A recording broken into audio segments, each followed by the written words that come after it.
So, hi everybody, Steve Falcon Napier. Welcome to the Circle of Brilliance. Today we're going to continue our exercise in looking at certain current events, current affairs, and seeing what we can deduce and induce from them about tension. So, how is tension telling us what's going on, and how can we use tension to impact what's going on? So, it's both ways we want to be looking at this. And so last time around, we were talking about the media, and that was all perfectly lovely. And today, I'd like to move on to a different subject. Even though we're not really taking these discussions to their full conclusion, remember that this is about the exercise of figuring out where things might be on the grid. Okay, so the subject I'd like to dive in for today is gun policies, gun laws, guns in general, as far as the United States is concerned. And actually, we could look at a lot of different countries if we really want to talk about tension management. Oops, sorry. So the first layer I wanted to take a look at, though, was this role layer that someone could be focused on based on whatever your discussion happens to be. So I'm going like, when it comes to maybe gun reform or gun legislation in general, there are leaders that are involved in this. And those leaders are, what would you say, just on one side of the debate or both sides of the debate, or could there be multiple leaders? You think I would say multiple. multiple leaders, I multiple. would too. Yeah, multiple. And by the way, not all of these leaders are equally focused on all aspects of gun reform. Some of these leaders may be focusing in on a very specific aspect of gun control or one specific rule they'd like to see. And the rest of them, they're kind of going like, feel it's not my thing, but if you want to go look at those, go look at those. I hope you're looking at those, whatever it is. They don't need to be um, equally passionate or equally on mission on all aspects of gun reform, gun control, whatever. They might just be diving into just one. And so, but lots of leaders that are involved. And when these all leaders get together, what do you think happens? What do you think happens when you get too many leaders in a discussion at the same time? There's chaos, there's disagreement, there's anger. There's anger. You'd like to think it's healthy debate, but more often than not, it's going to devolve into something more personal. It's interesting. Diane Buffalin does a lecture on the cruise ships, and it's all about how that it's almost impossible to actually win an argument. If you're having an argument in your personal life, there's no such thing as a real winner. And what's the prize you're winning anyway? But she does say that when it comes to arguments among people who already know one another, that within a matter of two statements, they will no longer be talking about the issue itself, but the history of their arguments and the labels. You always do that to me, So suddenly it's no longer an argument about the issue; it's an argument about arguing. And Yeah, so, yeah. I was yeah, gonna so channel my Shag's humor and say that would be called Congress. yes, well, I mean, there's a lot of different relationships Exactly. present there. I mean, I imagine if I walked into the House of Representatives, particularly as a first-time congressperson, what percentage of the people that are in that room at that very moment have I actually ever even met? Right, right. You might have met maybe a couple, I don't know, but I'm going to assume that if you're the brand new kid on the block, you're walking into a room full of strangers. And that's got to be affecting your level of productive tension. And I don't know if you're a newly appointed representative, where do you learn the laws or the rules that govern how Congress conducts itself? Did you go through a seminar?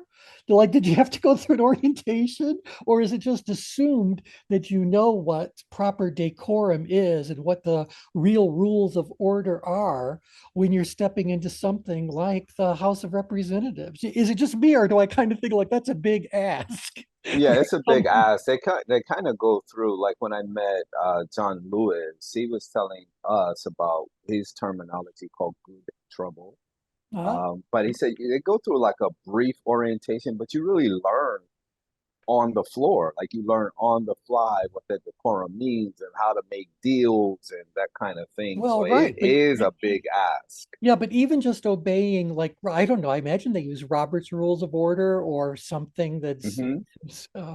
modified specifically for it. But I Right, mean, I don't know. Do I have the right to second a motion? Like, when do I get to? I don't know those rules. I mean, I know a little right. bit, but you get the idea. So my point is that those brand new legislators are walking into a very unfamiliar area, and at the one moment they have to be feeling, I guess I would say they're probably feeling very proud and very frightened might be the wrong word, but very much cautious. No, that's not the word. Intimidated? What intimidated, Mm, that's probably a bit it, hmm. just a bit overwhelmed by where they are and who all these people are and what you're seeing. Now, be that brand new legislator, first few days, maybe a couple of weeks you've been there, and you've been now listening to your colleagues interact with one another. And Hmm. who knows what they've put on display. And so are you learning that such conduct is actually expected, or is it just normalized? Is it just tolerated? What can and can't you say and do, and all those sorts of things. So if I was in such a thing, well, I'll say this to you. If that's the mindset as you go into it, that's the reality as you're experiencing it, do you think you would be more um, energized to offer input or more reluctant to offer input? I would say reluctant. Reluctant. Yeah. T, what do you think? Well, I think it all depends. If people aren't comfortable with their own voice or have actually, mentally thought about the pros and cons, Hmm. they would be reluctant. But Yeah. if they have their voice and they feel passionate about it, I think they would say Speak something. up right when the topic arose. Yeah. Yeah. Yeah. Yeah. And I guess it could also be affected by a lot of other things too, like which state did they come from? I mean, if I'm from some rural state that it represents very little political power, very little clout or whatever, and maybe I'd be kind of going like, maybe I need to get my relationships built Yeah. before I start stirring up whatever things or even asking questions for fear that I might appear to be poorly informed or not don't know the rules of the game or don't know how this game is actually played. So anyway, I'm just saying that if that was me, I would probably be walking into that situation being a bit upgrid and hopefully a little bit outgrid because I'm there to do some real work. I mean, I was elected, so I'm not there for no reason at all, which then gets me back to this layer. Where am I at? Where am I at? This layer about the different roles that we can serve. So this one, no, no, no, no, no, this one, here we are. And so it might be that while I know that I am there to be this leader type, maybe early on I'm more of an influencer or more of an advocator, depending on whatever it is that I'm feeling and whatever the subject matter happens to be. So, can you guys give me some sort of a distinction between the behaviors you would expect to find in an advocator versus the behaviors you would expect to find in an influencer? Do you An thoughts about advocate, that, an Brian? advocator might be, well, I think they both ask questions, but different questions. Okay. Hmm. The advocator might say, what's your opinion on XYZ? Or what do you think somebody else thinks about XYZ, which could be the opposite. The influencer might say, who else is going to be impacted by this? Or Mhm. what are things that we should consider in the pros and cons of this or something? So an Hmm. advocator will just go for one side. Right. Interesting that the influence would go for another side. Hmm.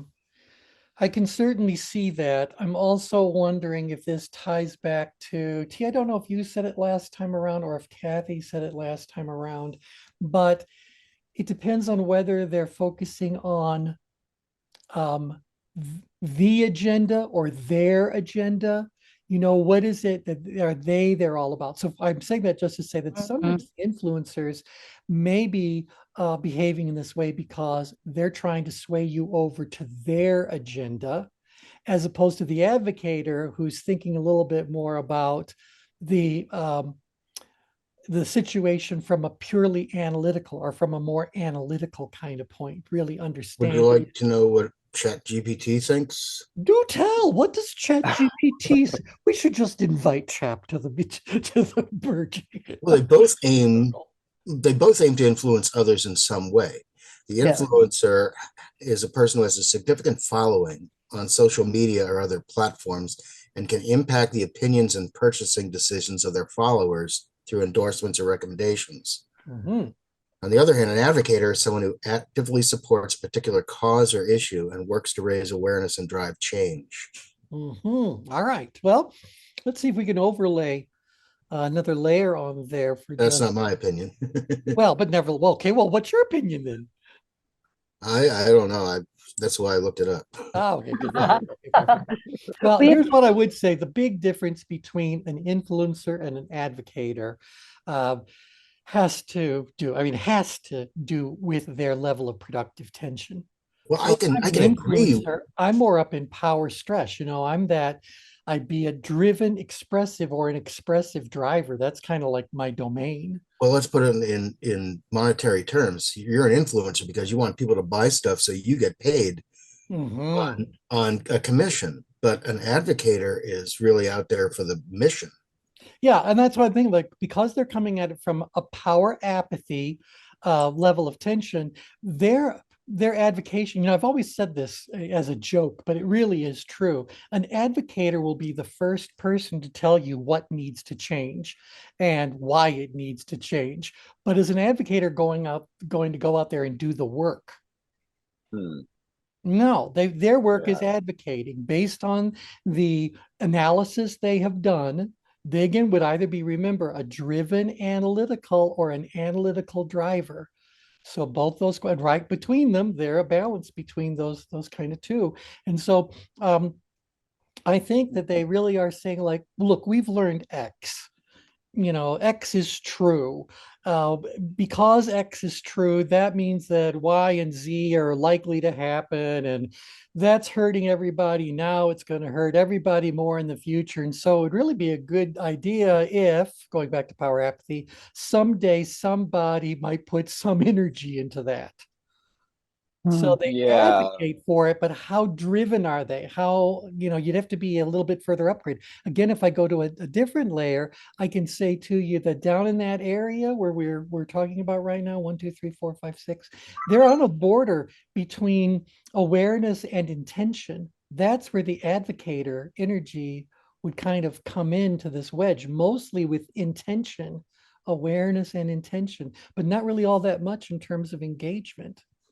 Something that T said triggered me to think about who would be more internally influenced versus externally influenced. Because when I think about there's a book called Influencer, The Power to Change Anything. And I think about the Latin root of that word literally means to flow in and flow through. So I Mhm, think about people who are influential, mhm. right? Something inspired whatever it is that they're doing. Like the two that I read about recently, the Tennessee legislators that were expelled because they broke Yep. the decorum of the floor and they were advocating with the young people who were protesting Right up the in the recent gallery. Yep, yep, right. yep. So they were advocating that, but now it turns out that that advocating turned out to make them now influencers. Well, So, right, yeah, it did kind of turn out in a very different way. I mean, how many of us had heard of either one of those gentlemen before this event happened? right, So right. suddenly they're on the international stage. So, but isn't it really interesting to look at from the floor? You might be allowed to do one of those roles, maybe a couple Right. of them, but there are others you're not allowed to do. So maybe on the floor, I'm not allowed to influence anyone other than my colleagues. Mm, But the moment I start to pull others in, now I'm energizing people. Mm, And the gallery, if you guys have ever gone to any governmental buildings where there's a gallery, there's an expectation that people in the gallery are going to maintain silence, decorum. You're there purely to observe, not to interact with what's going on. And I get it, it's freedom of speech, and people will do their little protesty kinds of things. But if someone from the floor is doing it, are they being a leader? If they are, a leader of what? Are mm, they being an influencer? Are they being an energizer? Where does this become problematic in the rules of conduct for people who are on the floor? mhm, I don't know. I mean, I've gone into one congressional building as a tourist and kind of listened to the tour, but not all that well. So yeah, but I do believe by looking at the levels of tension that would be behind these or different roles that someone can play, we do get a pretty good idea of what else is going on and how that might change. So again, if I want to be the influencer, it's these faint gray lines in the back that divide the change grid into 8 wedges. Basically, it's still the 4 extremes we already know about. It's just stopping halfway around to say, well, what's going on if you got someone who's in the merge of things? And so influencers are very much looking for a desired income. I love that definition, Brian, that going back to the roots of influence to say it's about the flow of a river. And so mm, the influencer controls the flow. And so where is it going and who's on board with it and how fast is it going and what volume of what are we looking at or whatever. So there's a lot of that stuff going on. I believe it is more about this person's agenda than it is the agenda from a dispassionate kind of place. The issue as a subject of study is very different than the issue as a subject for profit or fame, mhm. fortune, whatever it is you're looking for. So Interesting. yeah, so again, I think that we have this, and again, we could apply this to what we talked about last time around. I do want to simplify the document. Let me just go back to the rules. What did I just do? Doesn't matter. I can certainly say if we applied this to what we chatted about last time around, as far as the media goes, certain media publications do want to position themselves as leaders. Leaders of what is an interesting thing to discuss. But then they decide, would we rather try to not only provide news, but maybe we should be influencing people to do and buy and believe certain things? Or maybe the news might say, part of what we do is advocate of change. We are going to put spotlights on certain subjects or whatever as a way for advocating. So like when I think about NPR, and even then I'd have to look at specific programs. I think most of the time when I'm listening to NPR, I'm looking to more stuff for thinkers with a little bit of advocating, as opposed to leaders with a little bit of advocating. You guys, what do you think about that? Anyone else a fan of NPR? Hmm. Yeah. Yes, I am. Yeah, again, different shows, but not too many of them are trying to say, hey there, we're a show that's all about influencing. Whether we call ourselves that or not, we're trying to influence you. I don't know that I can think of one off the top of my head on NPR. And certainly I don't hear anything energizing, as we've described it, stirring things up, etc. Usually they're coming at it from here's what there is to know. We want to increase your abilities so the challenges feel a little bit more manageable. So if we can do anything to give you information, give you insights, etc., and leave you with that, we've probably done a good job. But once in a while, maybe we need to bring in a commentator or someone that just says, here's what we see happening down the road. And so we have an opportunity to do XYZ, or we're going to need to take care of XYZ, blah, blah, blah. But the advocator is rarely the doer of anything. They can probably tell you about agencies or groups that are stepping up to a leadership role to kind of take some of this and do something about it. But yeah, there you go. There you go. Um, Interesting. yeah, yeah. The Uh, think on the thinker, it's so downgrid, and is that because it's more internal? it's far more internal. The thinker's world is getting for more and more removed from people in general. In fact, we talked about how people socialize, particularly in analytical, they spend a lot of time by themselves. I don't know that that bothers them at all.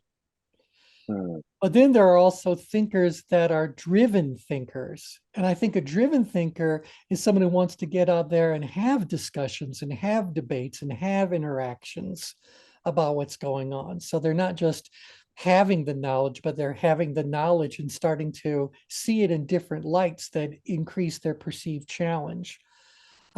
Where if I think of an expressive thinker, well, that to me is where a great deal of art happens. So this is someone who knows how things work, have got messages they want to convey, or want to really understand their medium and push that medium in different directions to see what it's capable of doing. I think of expressive analyticals being the domain um, of the architect. But I guess it depends on what you're trying to build. I think that if you've got more expressive energy, you want to build kind of, what do I say, showstopper design sorts of buildings, really iconic sort of buildings, where if you're more of a downgrid architect, you want to build the next square box with uniformly placed windows, you know efficiently stacked plumbing and all that kind of stuff. It's not going to be all that creative, but I do think that artistic creativity tends to reside in the analytical, or rather the expressive analytical kind of domain. This is interesting because I'm thinking about, again, that influencer versus like the thinker. And I remember the book Influencer was written by those same guys. I forget their name that wrote Crucial Conversations. And so in their research, they were looking at the forces that affect human action. And I remember their model there, they had two dimensions of motivation and ability, but is viewed through the domains of personal, social, and structural. And so, yeah, so I'm thinking about how, like, where that plays into some of this idea of motivation and ability from the perspective of, is it personal, is it social, is it involved other people, is it structural, which is more systemic focus, that kind of thing. Because Right. we talk Well, about, change being situational. So all of those forces are probably at play. yeah, I do think we talked about Crucial Conversations a few years back. That book's been around for a good long while, I do believe. Yeah. And I think when I was doing all of my work for IBM, they also had a series of what do they call it? Not enrichment. Doesn't really matter. Enablement. That was the name of after you go through initial training, everything you receive from that point forward falls into the domain of enablement. And so Ah, they had people that were coming in doing actual training programs in Crucial Conversations. So how to have them, interesting. when to have them. And so we did at that point look at the three different kinds of or general categories of conversations to see how those would overlay on the change grid. So those were personal, social, and what was the other one? Structural. Structural, Yes. social, and So it's personal, social, personal. and structural. Yeah. Okay. Right. And so what we ultimately did was say all three of those conversations can be held at their highest level of quality if you stay inside of the green circle. Ah, Now, the specific subject of the conversation will tell you what direction you happen to be leaning, but nevertheless, you're inside of the green circle. If you're smack dab at the middle of it, then all three of those things are absolutely in balance. But as we move away from the green circle and get between the green circle and the red circle, one of those tends to move towards the background. Sooner or later, it becomes totally subordinated to the other two. So which one do you think do we shed first? Do we shed our system thinking, our social thinking, or our personal thinking? Which one gets shed first as we move further out in drive, further up in tension, further in drive, further down in tension? Which of those three am I going to start shedding focus on as I move between green and I red? think as you move up, you're probably shedding the personal Mm, because yeah, you're losing a sense of this idea of control, right? So, yeah, um, and but you're being more externally influenced, I would think, as you go up and up and up. well, let's think about this. External, but it's about who are you most concerned with? What is your focus of Ah, thinking? Are okay. you focused on the strategic? Are you, or the No, structural? Are you focused on the social, which involves more than the one? Or are you focused on the personal, on the you one? focus on the personal.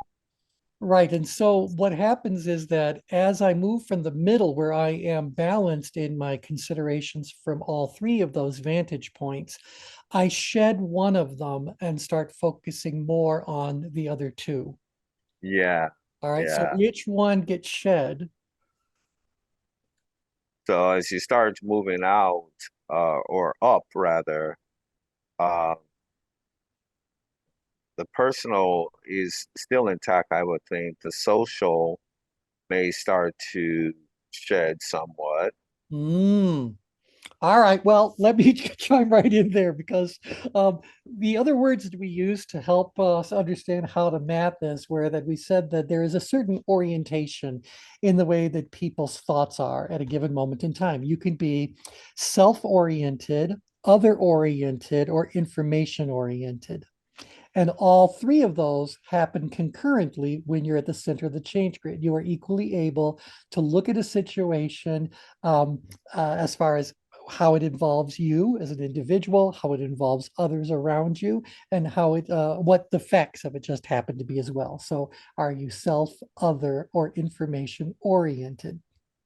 So Mhm. that parallels this whole idea about is my concern about the personal, the social, or the structural.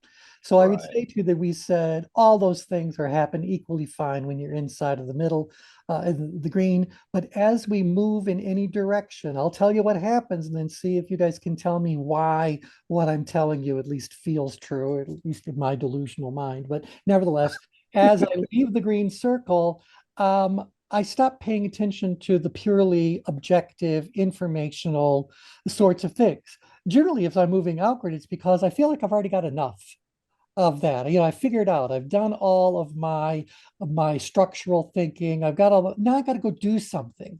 I got to go do something. Even if I'm moving down grid, I've got that structure.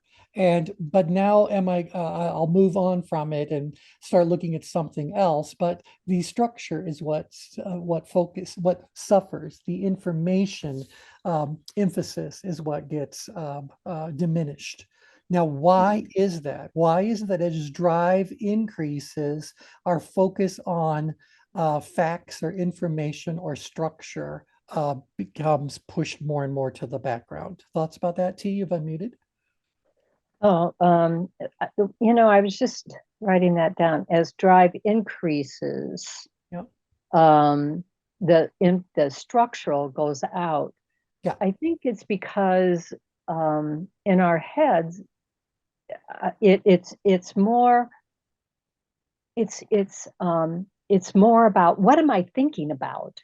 I'm Mm-hmm. not thinking holistically, which is usually what you think of structure and system. Mm-hmm. Mhm. You're thinking more narrowly. And so you're concentrating on where am I?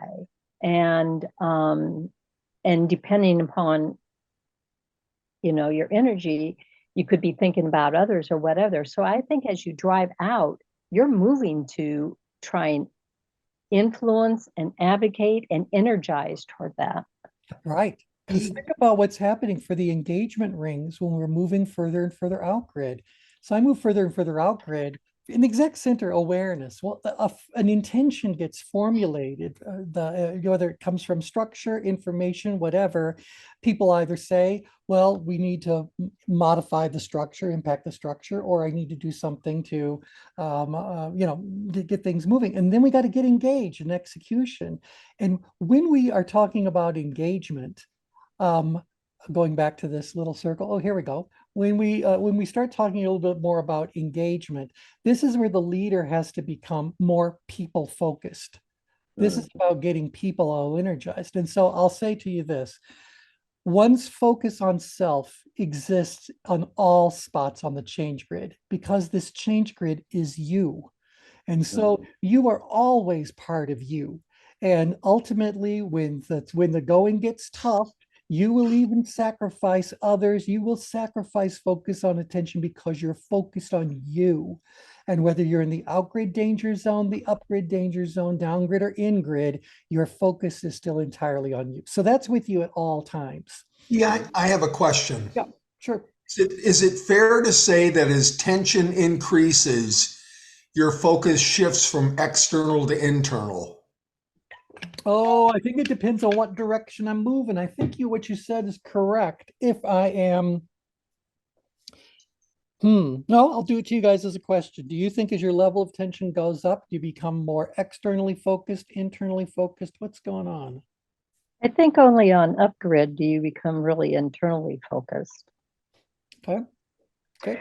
I think when you're downgrid,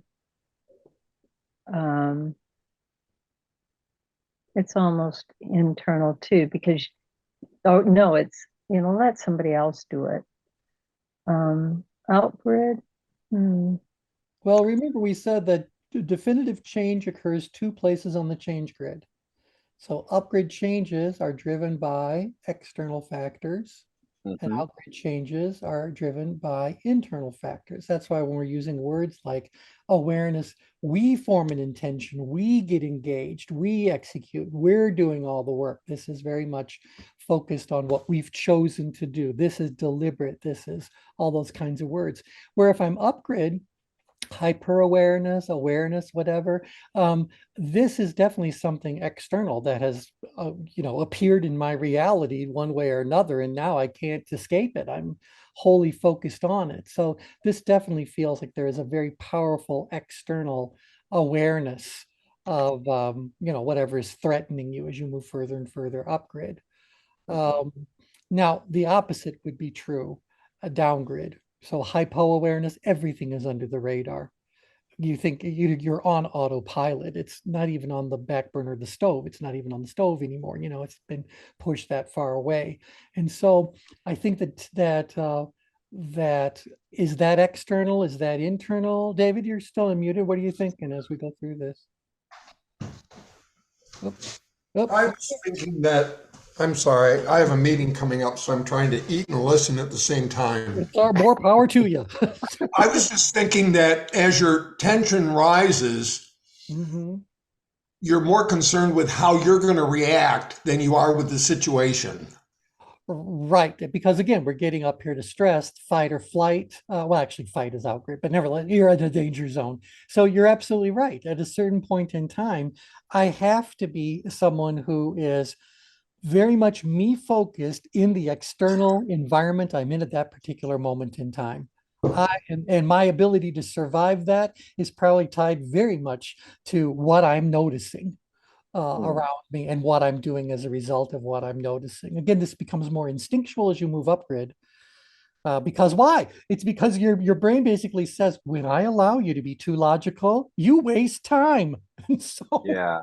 this is not a place That's for why I logic. think it's situational because there's so many forces at play at one time, and no behavior, exists as a lone actor. So, like when I'm hearing these recent mass shootings, back in the States, and you hear the families talking who are now, I guess you can call them advocates now. It always starts from this personal perspective, and now they move forward where even some talked about how they were against it and now they're coming out for, so it's like all this switch happening. So I think about like, where did it come from?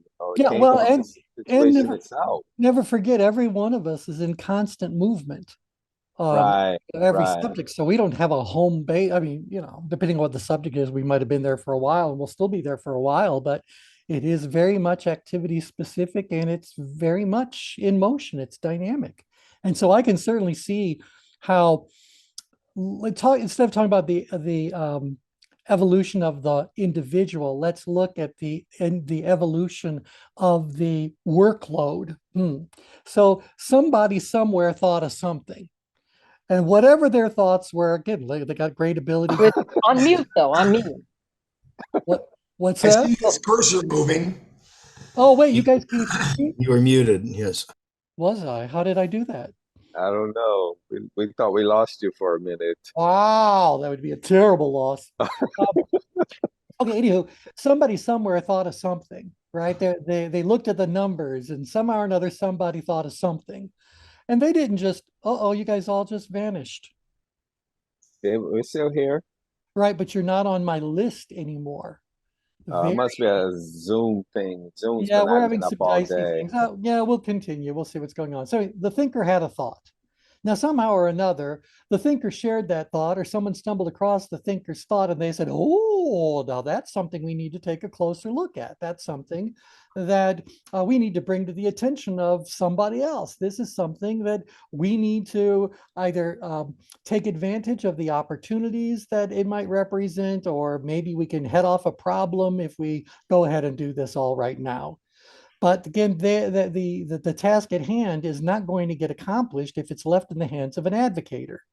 Sooner or later, that advocator has to expose themselves, or a leader it gets exposed to this position of the advocator, this case of the advocator. And then the leader will go ahead and go like, all right, I can take that on, I can take that on, but I need an army of influencers to really go out there and do that. And maybe, just maybe, I need an energizer if I got to put enough fear in people that they'll actually listen to what the advocator was trying to tell us about climate change or whatever. And, once we get enough attention, then, or enough people on board, the influencers have done their part. Now we're getting funding. We might be getting actual behavioral change to occur, on and on and on and on and on. Okay, so Yeah, I can certainly see how in the evolution of the cause, I'm going to need to move through all these different people on the outgrid side of things. Now, to keep the place running, I need administrators, and I need some good old followers, and I need some good old helpers.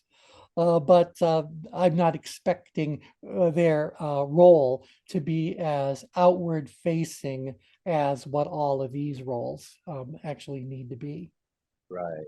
Yep, So yep. T, what is this? What would that training be if we're always in motion, Mhm. right? And so we're going through this because it seems like, we're talking about the gun violence and the media. We have some serious issues that need to be solved. So what would that training be? Would it be the Oral Club itself to just help people understand you're always in motion when it comes to this tension management perspective of Right. life? In fact, that was something I wanted to start showing you guys today, depending on how much time we have. So I was trying to find some recent research that would tell me what the general attitudes are of the general population at this point in time when it comes to guns and whatever comes along with all that. Um, the most recent thing I could find was actually 2017, and it was research conducted by Pew. And I don't know how unbiased Pew is. So does Pew skew a particular direction, or is it generally considered to be a decent research kind of place? It's somewhat decent, I think. Yeah, that's what I think. I think it's pretty reputable. And Yeah. so, by the way, it's not saying anything provocative at all. And I can slide all these charts into the window, but I just want to start by asking you a question. Where do you think the general American is, the average American sits when it comes to guns in America? Just the general topic, nothing specific, but when it comes to Second Amendment rights, or and not even that, don't apply that in any kind of provocative way, but how do you think the average American feels about our right to have guns? Positively, negatively, neutrally? I think positive. Positive. In fact, I'll slide this in. And again, this is still 5, 6 years ago, but they said, who should be able to own guns legally? And 64% said most people, 8% said almost everyone, even 19% said some people. But if you just put the two tops together, that's 72% of the population felt that people should be able to have guns and they should be able to have guns. Where should they be able to carry guns? Almost everywhere, most places. So that's less restrictive, but that's 56% believe that yes, people should be able to have guns and yes, they should be able to carry those guns.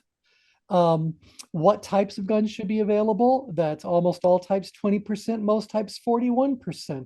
61% of the population also feels that, they'll just say a wider variety of guns should be available to people. So obviously, you've still got 38% who are saying we got to be restrictive or more restrictive about something, and 10% was going like none. Then we go, where should it is? Well, we got, what is that? That's 43% of the population who is saying, well, they need to be able to carry it in less places. We need to become more restrictive about where it can go and who can own them. We need to become more restrictive.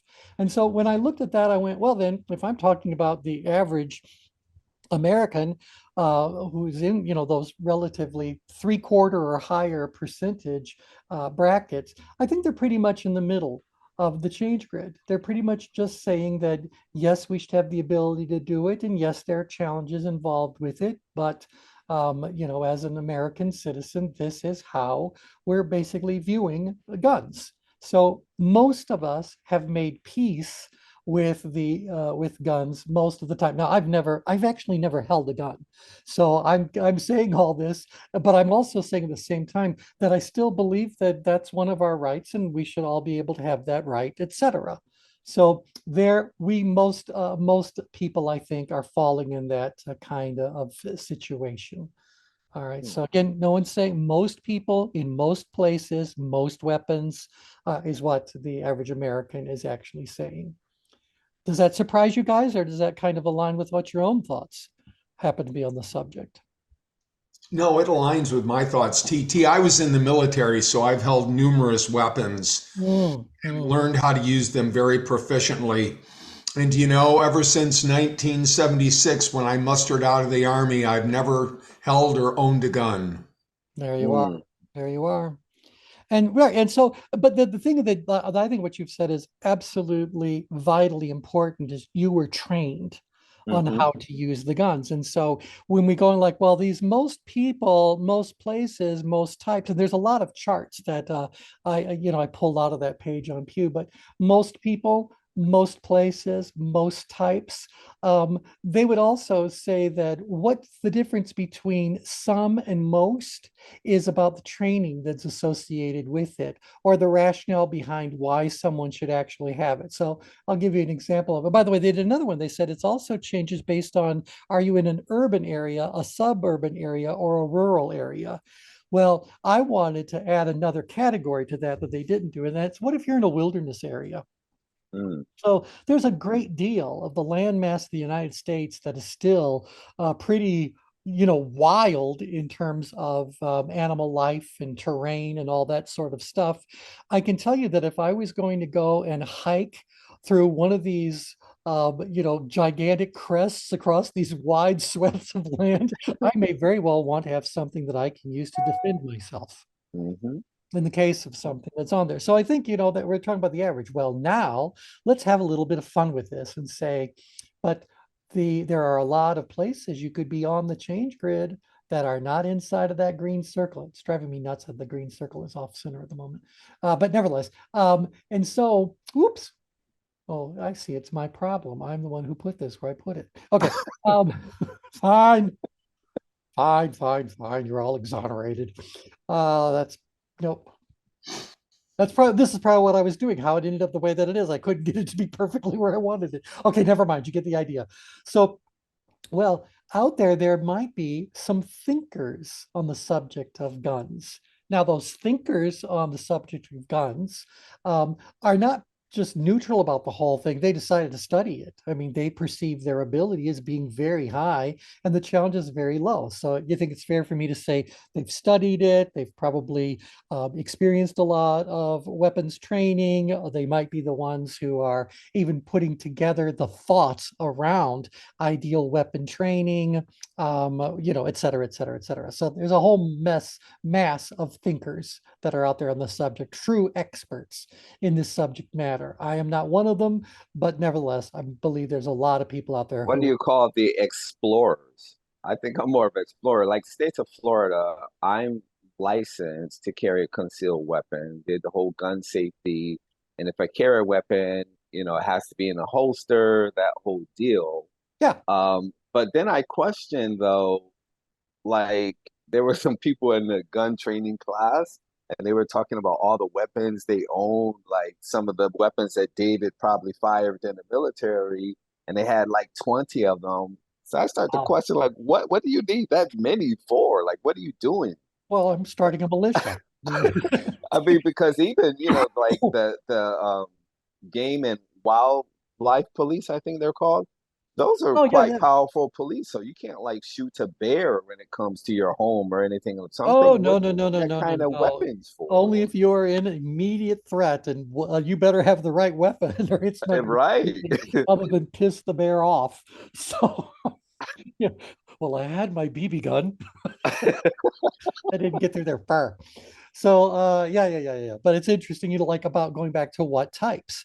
If you are living in a rural area where you might have livestock and you need to protect that livestock, or you might be out in the wilderness doing whatever it is that people out in the wilderness really, really do. I don't know that what's really going to help you is a pistol. Mm. So, or maybe even not a rifle. If you're a hunter, I get it. A rifle is a precision thing. But if you don't have the opportunity to actually line up your shot, really do it with great precision, which is what you hope a hunter is actually doing, you're just trying to get the wolf away from your sheep. Well, what kind of weapon is the most reliable, effective weapon for someone in that situation to have? Shotgun. A shotgun.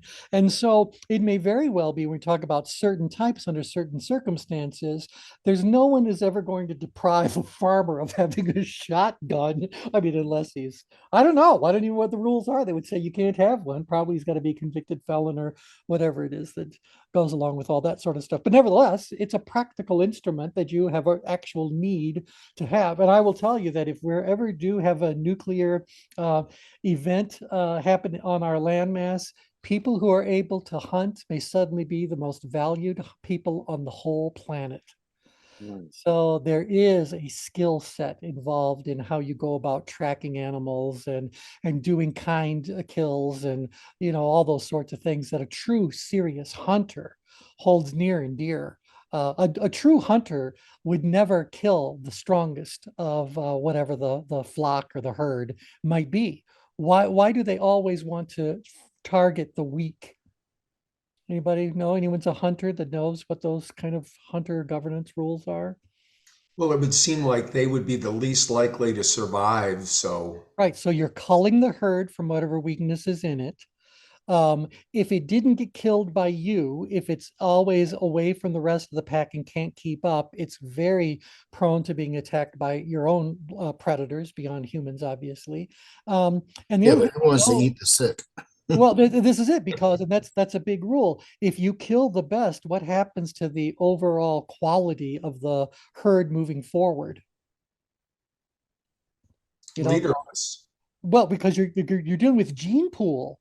If you Mm. are the biggest and the strongest and the fastest and the best, you better believe that if I'm a hunter and I care about hunting, I want you passing on those genes.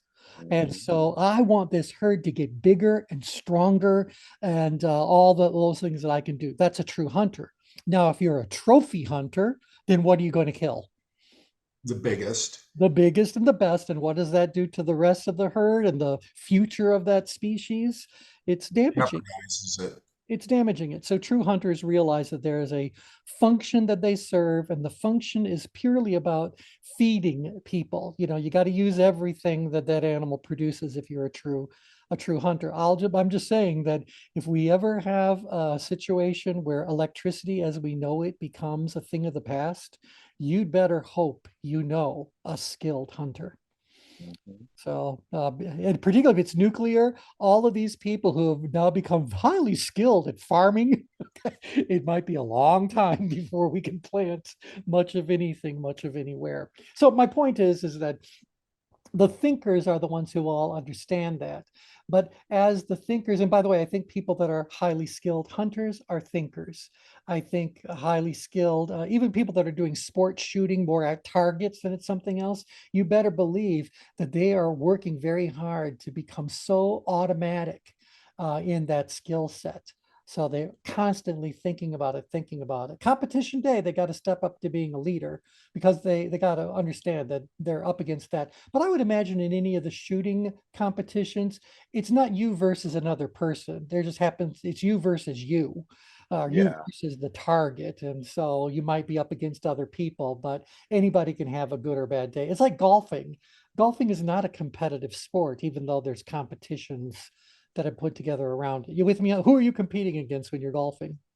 Yeah, Yourself. definitely yourself. Yourself, you're competing against par, you know, there's some Hmm. things like that, but you're not competing against everybody else. So life is Yeah. not a football game. Life is a game of golf. Well, they do Yeah. have golf tournaments where it is specifically a competition, one against another. Oh, well, right. But even then, the likelihood of you winning is about your ability to either bring out the best in one another or bring out the worst in your opponents, which might bring Yeah. the worst in you. And so ultimately, you just got to get out there and golf your absolute best game ever. And maybe putting too much attention on your opponent is a distraction from that. I don't know. I'm not a golfer. I tell Yeah, you, it's the execution and execution in terms of what's called action control is a very deliberate thing. And even yeah. my friend who wrote a book called The Sniper's Mind, and he was talking about the neuroscience of all the forces that a sniper has to account for in order to actually reach their target. And there's a lot, like they have the wind and everything, they have to just Oh, yeah. like Yeah. own all of that in terms of execution. It's quite powerful. Right. And they have to use a rifle because they've got distance where they, Hmm. otherwise you just use a shotgun. I am not point Right. blank. So, right. Okay. So just get the idea that when anyone has really mastered something, you know they're going to be downgraded. They're moved into the thinker kind of category. Now, based on specific aspects of guns, the population moved around a little bit on here, and that was probably activated by an advocator. So someone kind of noticed patterns in whatever the thinkers, the analyticals were really studying. And based on the patterns, they said, we can now learn more and more about what kind of training, what kind of licensing, what kinds of checks we need to be able to do, all that sort of thing. And we need to then advocate for perhaps some rules to be changed or some laws to be changed. And now it's going to get passed on to a leader because this is gun control, it's going to involve a state legislature, if not the federal legislation. And so we need to have leaders. Well, what do you think? For every advocate that's pro, you think we're going to have another advocate that's con? Yeah. Yeah, in fact, we need advocators in order to really have these discussions because an advocator is someone who, well, if you look at the origins of this word, it is someone who speaks. Vocator is someone who speaks on behalf of. So if you look at our word attorney, in other languages, it's something like avocat. And so it's someone who is there speaking on your behalf. Anyone and everyone who's part of Congress is probably going to be better off with a background in law than a background in a lot of other subjects, because these people know how to advocate for something, how to build a case, present the case, debate the case for or against, and probably both. Simultaneously, because they have to be thinking about what the people with the opposite viewpoint are going to be saying and doing. I got to be able to counter advocate, blah, blah, blah. So these are the ones who are really moving everything into emotion because they see the challenge is much higher than the thinker did. ultimately the leader has got to be brought on board. Now, what does that leader need to do? Get it done. They got to get it done. Are they able to get these kinds of things done as a solopreneur? No, Or they do need people. they need to build that army of influencers? Now, that influencer could be individuals. Those influencers could also be media people. So yeah, okay, bye T. Yeah, we'll be ending in just a couple minutes. My voice is almost gone anyway. Because look at this leader. We got 435 representatives on the House floor. Um, I got to get that leader, even if they got everyone who would be politically aligned with them on board. That's still not enough to change the mindset of the voters. Mm-hmm. We got to get people out there to really influence. Now, how do they influence sometimes? They put the emphasis entirely on highly sensational sorts of situations because they are terrible. There's plenty of highly terrible things that are happening out there because of guns. And, a lot of it has been turned into entertainment, TV shows, video games, so this is out there where we're going to energize people to the point where they're willing to fight, to do whatever it is we're telling them to do around all this. And so it suddenly gets very, how to say, chaotic, very maybe ugly on a certain thing, because the influencers either terrifying people, which moves them up grid, or they might be angering people, which move them both up grid or out grid, either way. So yeah, so it can be a real problem. But until there's sufficient population mobilized, then it doesn't matter what the advocator is advocating or the leader is fighting for. There's not sufficient to change the population and how the That population. seems to be where we are now. That's where we are on a great many subjects. Yeah, Talk about healthcare. So, exactly. so it's really Exactly. is. It's in all sorts of things. But again, so when it comes to gun control, you see how this is playing out. Where the truth is that everybody, most people are already in the center. And if we could just quiet these voices that are creating all this energy and influencing people to, distort what's really going in reality, why can't we all just meet here inside of the green circle and say, we acknowledge the fact that there's rooms for improvement? I mean, if we knew nothing else, and Brian, you may not realize this. Well, I don't know. Are you a U.S. citizen? You are, right? Yes. So this has to, maybe this was on your test. So, you have to, I just lost my thought. Dang. Be able to do blah, blah, blah. You have to be able to get the voters aligned on what it is that you want them to do. Because if we all just got together, we would acknowledge that there are problems that need to be addressed. I remember I was going to say, because one of the things we have to all accept is that when the Bill of Rights was drafted, when the Second Amendment was put on the Bill of Rights in this, how long ago did that happen? And what weaponry was actually available at the time the founding fathers drafted this?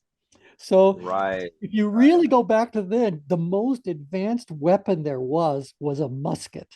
So how long do you think it takes for a skilled musketeer to actually fill their musket with a single shot? You guys know the answer?